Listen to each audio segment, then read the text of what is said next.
நன்மையான ஈவுகளை தருபவரே, பூரண வரங்களை தருபவரே.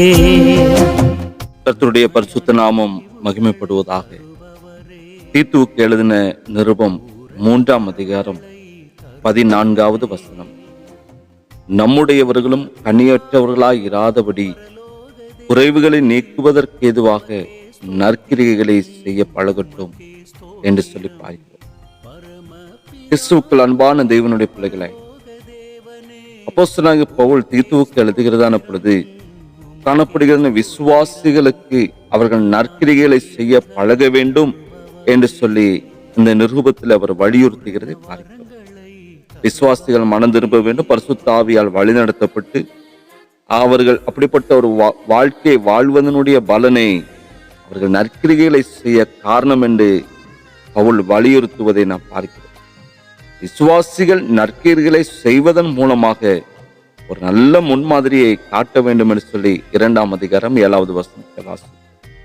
இப்படிப்பட்டவர்கள் நற்கிரிகைகளை செய்ய மிகவும் விருப்பமுள்ளவர்களாக இருக்க வேண்டும்.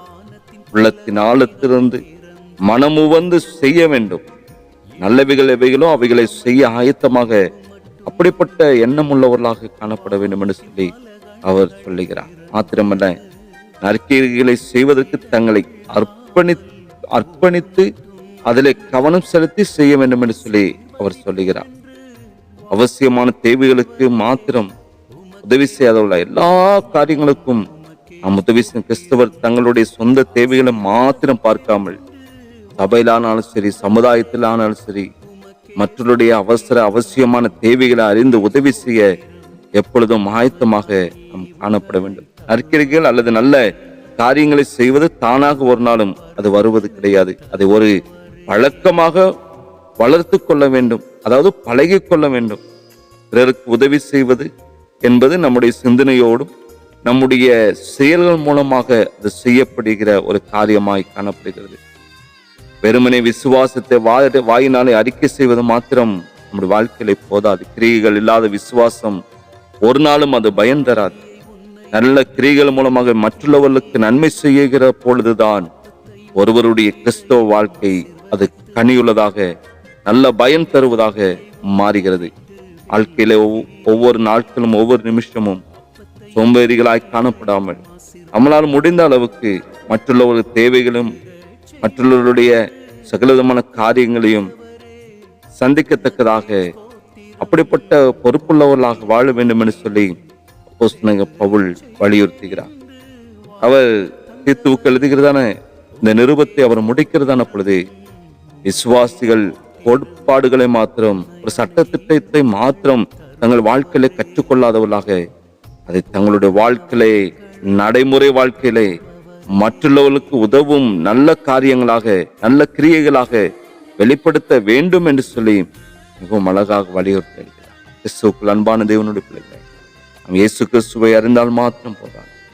நம்முடைய வாழ்க்கையில நல்ல கிரியைகள், நல்ல செயல்கள் நம்முடைய வாழ்க்கையில வெளிப்பட வேண்டும் என்று சொல்லி கர்த்தர் விரும்புகிறார். மற்றவர்களுக்கு உதவி செய்வதன் மூலமாக, மற்றவர்களுடைய காரியங்களை அறிந்து தேவையை சந்திப்பதன் மூலமாக நம்முடைய வாழ்க்கையில காணப்படுகிற அந்த நல்ல கனிகள், நம்முடைய வாழ்க்கையின் நல்ல கிரியைகள் என்கிற அந்த கனிகள் நம்முடைய வாழ்க்கையிலிருந்து வெளிப்படுகிறது. இப்படி செய்வோம், தெய்வ சுத்தத்தை நிறைவேற்றுவோம். ஆண்டவராக இயேசு கிறிஸ்து இந்த பூமியில காணப்பட்ட பொழுது அவர் நன்மை செய்கிறவராகவே சுற்றி அவரை பின்பற்றி கடந்து செல்கிற நாம் அனைவருக்கு நன்மை செய்கிறவர்களாக, இவருடைய தேவைகளை சந்திக்கிறவர்களாக காணப்பட்டு தேவனுடைய ராஜ்யத்தை கட்டுவோம். கர்த்தர் ஆசீர்வதிப்பார். ஜெபிக்கலாம். நேசிக்கிற அன்பின் பிதாவே, ஆசீர்வாதங்களை கொண்டிருந்த அந்த காலை வேலைக்காக உமக்கு நன்றி செய்கிறோம். தகப்பனை, நீர் எங்களுக்கு கற்றுக் கொடுத்தது போல நாங்களும் ஒவ்வொரு நாட்களும் நன்மை செய்கிறவர்களாக, நேருக்கு உதவுகிற கரங்களாக தகப்பனை எங்கள் கரங்களை நீர் பயன்படுத்துகிறார். அப்படிப்பட்ட எண்ணங்களும் சிந்தனைகளும் யாவருடைய வாழ்க்கையிலும் உண்டாகட்டும். ஆண்டவரே, அவள் தீர்த்து எழுதுகிறதான நல்ல கிரியைகள் உண்டாகக்கூடிய கனிகள் வாழ்க்கையிலிருந்து புறப்படட்டும் என்று சொல்லி அவர் சொல்லுகிறது போல அப்படிப்பட்ட நல்ல கிரியைகளாய கனிகள் உங்கள் வாழ்க்கையிலிருந்து புறப்படத்தக்கலாம். கர்த்தர் யாவருக்கும் கர்த்தர் செய்வார். இயேசுவின் நாமத்தில் ஜெபிக்கிறோம். ஆமென். ஆமென். உமக்கே ஸ்தோத்திரம், உமக்கே ஸ்தோத்திரம். நன்மையான ஈவுகளை தருபவரே, பூரண வரங்களை தருபவரே.